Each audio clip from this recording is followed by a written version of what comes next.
Olá pessoal, depois de um tempo jogando xadrez, você naturalmente dá uma estagnada, porque você já aprendeu a jogar abertura, o meio jogo você joga de maneira satisfatória, porém, chega uma fase de desenvolvimento das suas habilidades que é mais difícil de superar, porque você precisa aprender a jogar os finais.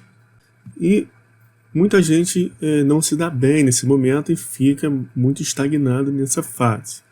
Eu vou mostrar nesse vídeo por que isso acontece, vou passar um conceito e a partir dessa ideia você vai poder trabalhar isso e você vai percorrer então um caminho adequado, você vai escolher um jeito de fazer isso. Mas você precisa primeiro compreender uma ideia. Mas antes, não se esqueça de curtir, se inscrever e ativar as notificações para que essa dica chegue até mais pessoas. Veja que aqui nós temos uma posição inicial. Então, você percebe que você consegue tranquilamente contar as jogadas possíveis que podem ocorrer nesse momento. Então aqui, por exemplo, cada peão pode fazer 2 lances. Então se eu tenho 8 peões, cada um pode fazer 2 lances, eu tenho 16 lances de peão. E com relação às peças, também é tranquilo. Você sabe que a torre aqui não joga, a dama não joga, os bispos não jogam. Então você tem 2 lances de cavalo. Então você tem mais 4 lances aqui para jogar de cavalo. Então você tem 20 lances para fazer. Então você consegue contar as jogadas. Só que, a partir do momento que eu faço um lance, as coisas já mudam. Porque no meu próximo lance eu tenho mais lances possíveis para serem feitos. Então o meu cavalo ele já ganha mais uma casa e o meu bispo ele ganha um montão de casas para jogar.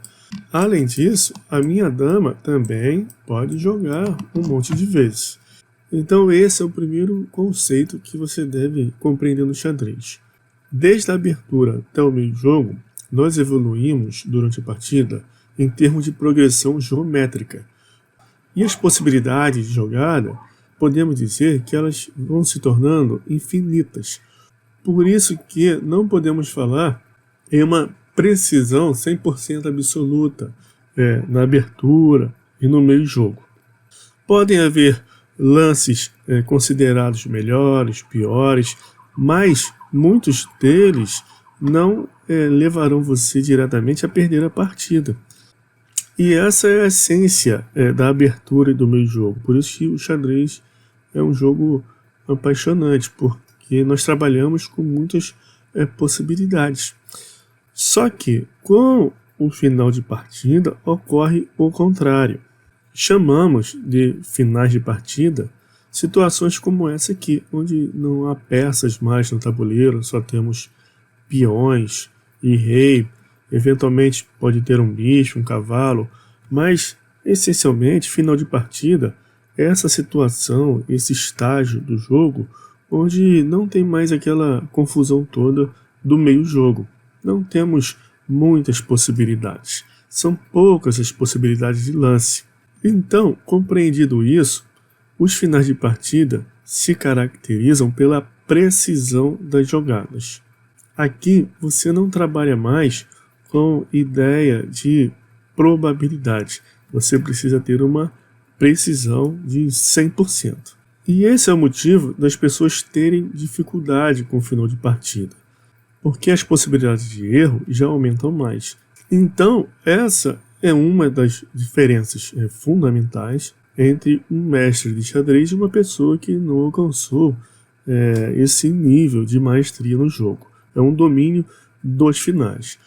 Por quê? Veja só, quando você aprende muito bem os finais de partida, desenvolve essa precisão, tudo isso irá se estender também para a abertura e meio jogo, essa habilidade de jogar com precisão. Então você ganha muito com isso. Além disso, quando você domina bem os finais de partida, você já joga a abertura e o meio jogo traçando planos também que te levarão a finais de partida vencedores. Porque se eu estou dizendo que os finais de partida requerem precisão de 100% e você domina esses lances precisos que devem ser feitos no final de partida, você tem a possibilidade de jogar a abertura e o meio-jogo planejando levar o seu oponente a se deparar com um quadro, com um layout de tabuleiro que é favorável a você.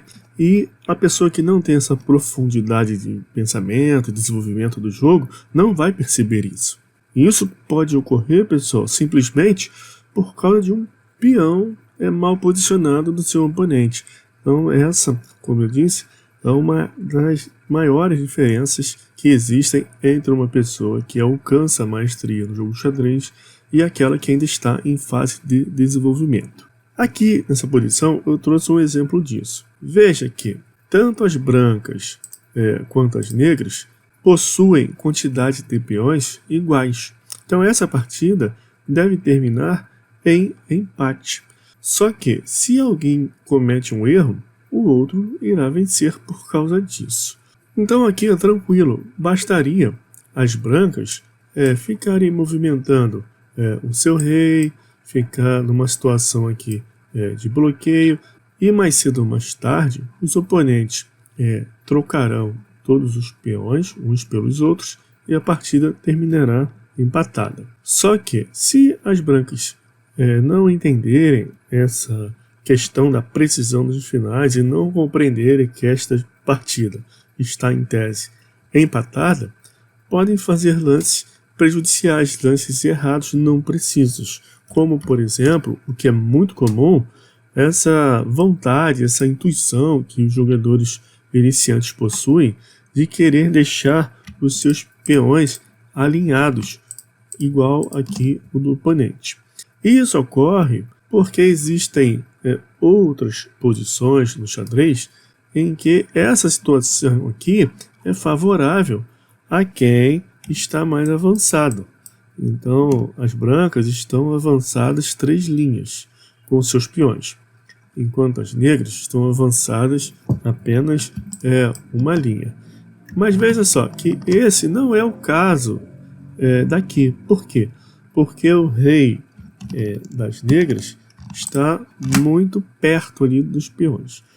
Então veja, existem diversas posições que são trabalhadas, estudadas no xadrez, que levam a pessoa a conseguir mais e mais precisão, porque a matemática aqui nos finais é exata. Então nesse caso, isso aqui seria um erro das brancas, porque é básico no xadrez que você nunca deve jogar pensando só nas ideias próprias. Isso é um erro no xadrez que nós levamos também para o campo da vida. Você não pode pensar só no que você quer. Você precisa entender as pessoas, pensar também nas necessidades das outras pessoas. Por isso que eu acho o xadrez também muito interessante, que a gente pode levar conhecimento para o nosso mundo social. Eu gosto muito disso. Então, para jogar xadrez bem, você deve se comportar como seria adequado se comportar no mundo da vida. Não pense só nas suas ideias, no que você quer. Nós vivemos em sociedade. Você precisa também enxergar o outro, pensar na ideia de alteridade. Então aqui o meu oponente, logicamente que ele quer invadir essa casa, porque ele quer capturar os meus peões e depois avançar os dele. Os reis nos finais de partida são peças de ataque, são peças poderosas. Eles atacam, eles capturam peças e peões. Então eu, não pensando apenas nas minhas ideias, mas pensando nas ideias do meu oponente, eu deveria evitar esse lance aqui. Esse é um lance errado, é um lance que levará à minha derrota. Por quê, pessoal? Se eu não penso só nas minhas ideias, eu penso nas ideias do meu oponente, e eu percebi que ele tem intenção de penetrar nessa casa, lógico que eu deveria prever que ele faria esse lance tático após eu ter cometido esse erro, avançando o peão de A para A4. E agora aqui eu perderia essa partida, uma partida que estava empatada. Porque não tem jeito, se eu capturar esse peão, ele invade. E eu não consigo mais conter o seu ataque, o ataque do rei negro. Ele vai capturar os meus peões e depois irá avançar os peões. Se por um acaso eu avanço, veja que a intenção dele era invadir essa casa. Então também não consigo conter o seu avanço e a captura dos peões. Observe que muitas pessoas começam a estudar finais decorando muitas posições. Então, como é que faz? Bota lá no tabuleiro uma posição como essa e fica tentando memorizar, decorar, que numa situação dessa não pode fazer isso. Ou no caso, se o oponente fizer, você estivesse aqui de negras, você faria essa jogada. Isso é algo que pode ser feito sim. Muitas posições devem ser repetidas, estudadas, memorizadas, mas nunca deixe de trabalhar esse movimento aqui do seu pensamento, que é não pensar apenas nas próprias ideias, pensar naquilo que o seu oponente quer fazer, porque isso vai te poupar um pouquinho de energia para memorizar as coisas. Se o jogador de brancas aqui estivesse atento a esse conceito de não pensar nas próprias ideias apenas, saberia que o rei das negras queria invadir essa casa aqui, C5, e ele não faria essa jogada, porque ele iria prever que viria o peão para A5, enfrentando B4 para dar a casa de invasão. Tá ok, pessoal? Então espero que eu tenha ajudado vocês com essa ideia, com esse conceito, que com certeza eu acredito vai favorecer para que você desenvolva o seu jogo. Até o próximo vídeo, um abraço.